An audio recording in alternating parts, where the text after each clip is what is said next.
Hello, I'm Doug Powers, and I'm the director of The Life and Death of King John, which will be taking place for Indianapolis's Bard Fest 2022.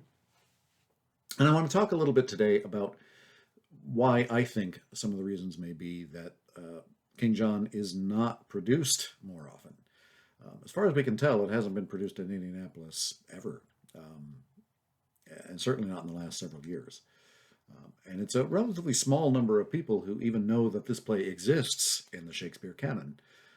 Fewer still who have read it, and fewer still who have actually seen a production of it. So you're getting a rare opportunity to see one of the much lesser known plays in Shakespeare's canon. But why do I think people don't? Why is it that people don't produce it more often? Um, and I think there are a few reasons.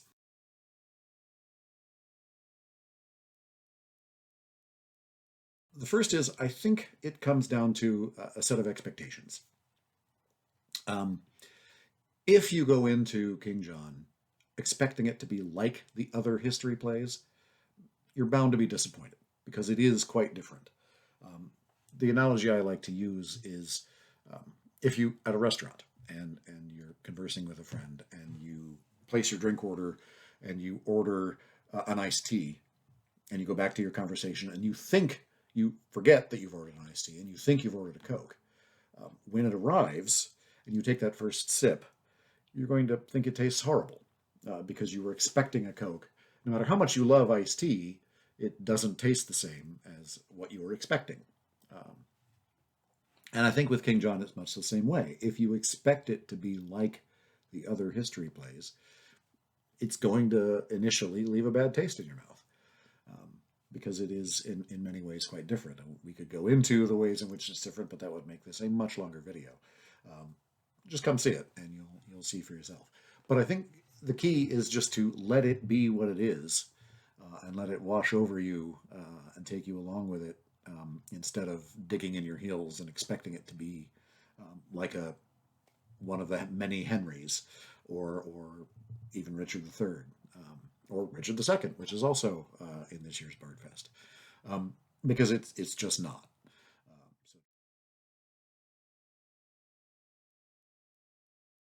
another reason why I think people may shy away from producing this play is that I'll be the first to admit the plot of this thing is kind of bonkers. Um, it is. Wars begin, wars end, wars start again, wars end again, and in the end, um, it doesn't necessarily mean a whole lot. But again, I think that comes out of a set of expectations because for us, the way we're approaching this is that the pointlessness is the point. I think this is a very scathing critique of leadership on Shakespeare's part. I've read accounts referring to it as Shakespeare's most postmodern play. I think we get on dangerous ground trying to assign 20th and 21st century terms to a 16th or 17th century play. However, I see the point there because what we essentially have in King John is um, a set of people who are in power who are not the least bit concerned with their country's best interest.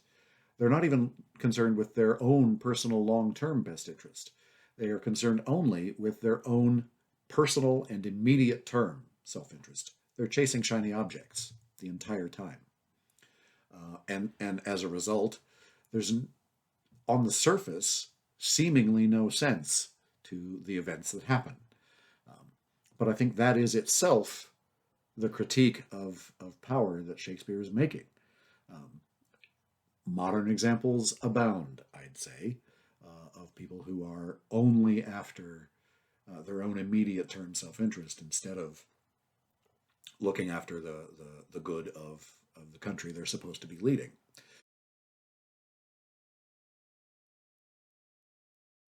A third reason why I think people shy away from this play is, in my opinion, the least fair of all of them. People critique this play because it makes absolutely no mention whatsoever of Magna Carta. And if you ask people who are aware of the reign of King John what the most prominent event of his reign would be, they're probably going to tell you it's the sealing of Magna Carta. Sure, to us now. But the fact of the matter is that in Shakespeare's time, and even in King John's time, um, Magna Carta was simply not the great big deal that we make it out to be in our own time.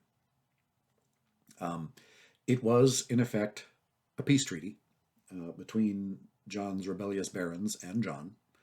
Um, and it dealt mostly with very mundane things like the size of the royal forests and fisheries on the Thames and things like that.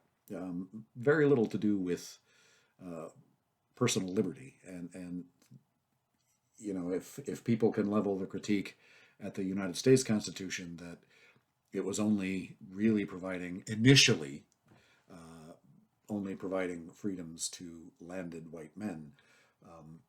Magna Carta didn't even go that far. You had to be among the peerage to even take any benefit from Magna Carta. And really, it was simply not the groundbreaking watershed historical event that we consider it to be now. And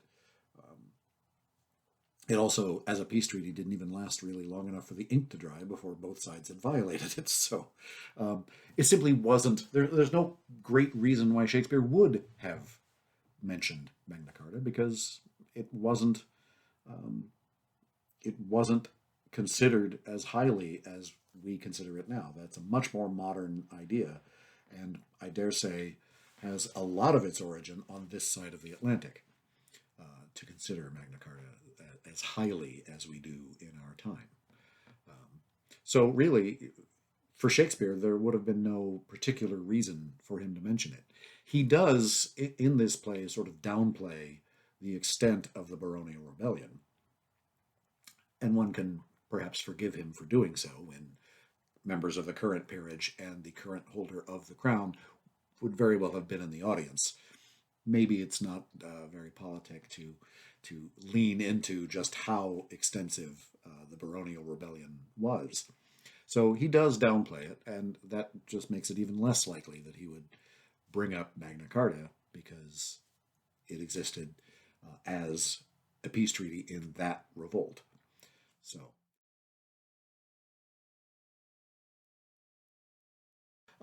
really, for those three reasons, I think people give King John an unfair shake. So I think if you will join us October 7th through the 16th at the Shelton Auditorium on the Butler University South Campus, and just embrace this sort of bonkers story for what it is.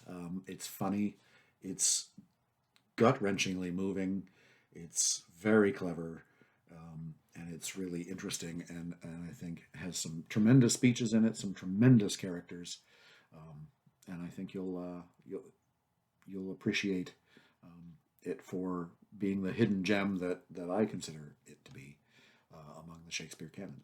So I hope you'll join us.